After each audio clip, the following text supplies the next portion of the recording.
Hi there, this is Joshua Hawkins, and today I'm going to be presenting to you a book known as The Power to Change Almost Anything. A book about changing behaviors in individuals, in yourself, and in organizations. So this next slide really gives us an overview of some of our authors' qualifications.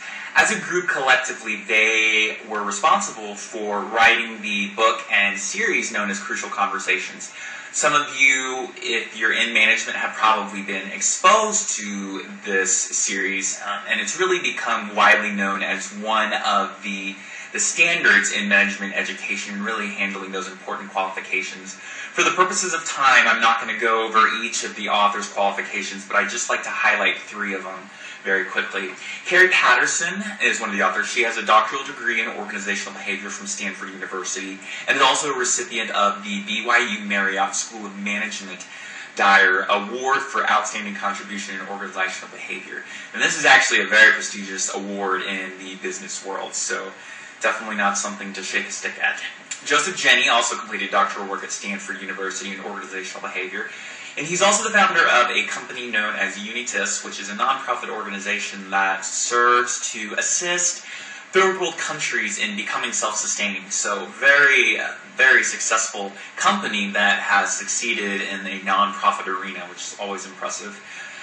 David Maxfield also has a doctoral degree from Stanford University in psychology and is also known nationally as a keynote speaker on organizational behaviors. All five of the authors are renowned speakers, multiple engagements across the country, so all five are very prestigious, and when they collaborate, it just gives the book that much more emphasis, that much more credibility.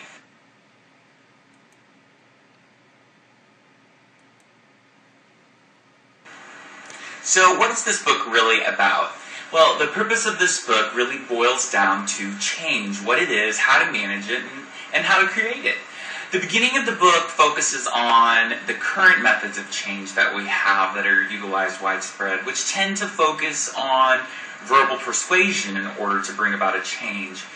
These really, according to the authors anyway, have proven to be very ineffective, yet are still one of the mainstays in most of our major organizations. So the authors really make a sharp contrast by drawing on a lot of behavioral scientists and theories, in large part based on Bandura and other social theorists, to really drive home points and to illustrate the inherent problems with our current change processes. So the authors postulate that change is inherently an intrinsic behavior that can only come from within a person, that person has to decide independent of external influence. And the two fundamental questions that every single person has to ask when making a change is, can I make the change? And if I can, is it worth the change? And if these two conditions aren't met, then, according to the authors, the change won't occur.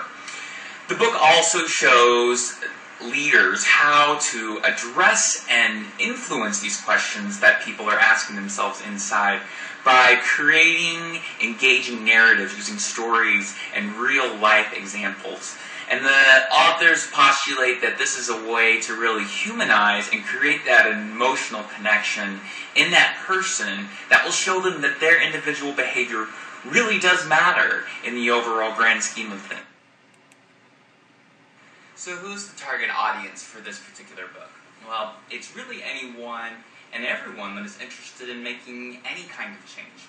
Leaders, managers, and change agents across multiple industries would all be considered appropriate targets.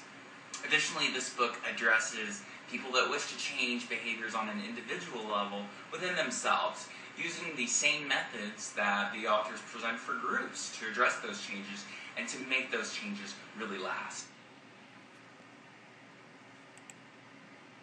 So, what are the strengths of this particular book? Well, the book draws heavily on a variety of well-proven research in behavioral sciences, heavily from the works of Bandura, which is one of the most well-established leaders in social change theory. This really lends a lot of scientific credibility to the methods offered in the book, as the authors link them with a lot of the social theories.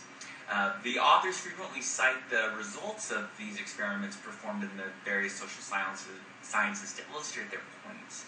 And the book also identifies issues with the current system of change management, which focuses on changing behaviors that rely on external rather than intrinsic motivators, which I personally identify with. Anytime you're trying to really initiate a change, it's just very difficult to really make that on a large and lasting scale.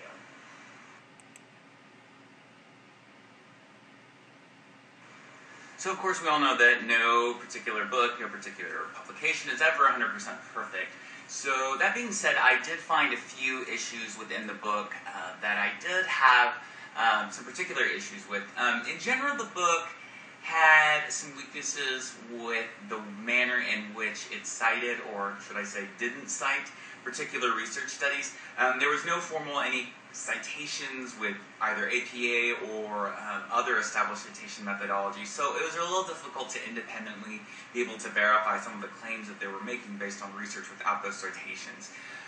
So even though the research drew on the works of established social pioneers, supposedly, I didn't see a single footnote or any APA citations. So this really has limitations for us in terms of applicability for mainstream practice. So were the author's objectives met? And I personally believe that the objectives that the authors really had were indeed met. And really, I believe their overall intention was really to provide some very practical recommendations for creating change, both on the personal level and on the organizational level. Sometimes it was a little overly complex in terms of breadth, but the book really provided an overall excellent overview into the overall science of change management. The book's scientific validity, as I've stated earlier, probably could have been greatly strengthened by some official scientific citations that would have really helped researchers be able to explore this a little bit more on their own to verify some of the claims that the authors stated. So what are my overall recommendations for this book? I would recommend this book for anyone who was really entering into management, into organizational change role, anybody who was a novice at those kinds of roles in change management. Really, I think it could be of immense value for people that are beginning managers and especially administrators. I also think it would be really good in situations where you know it's going to be a very high intensity, a very kind of crucial conversation, so to speak, where you know that emotions could really run high and you really need to get an effective point across. I would not recommend this book, most likely for an experienced leader, because I really think that a lot of this probably, while it was revelational to me in a novice role, I think an experienced leader might look at things a little bit more critically and could possibly have learned some of these things previously just via trial and error. But overall, I found it a very enjoyable read, a very applicable read, and I would recommend it, as I said, to any novice administrators. Thank you very much.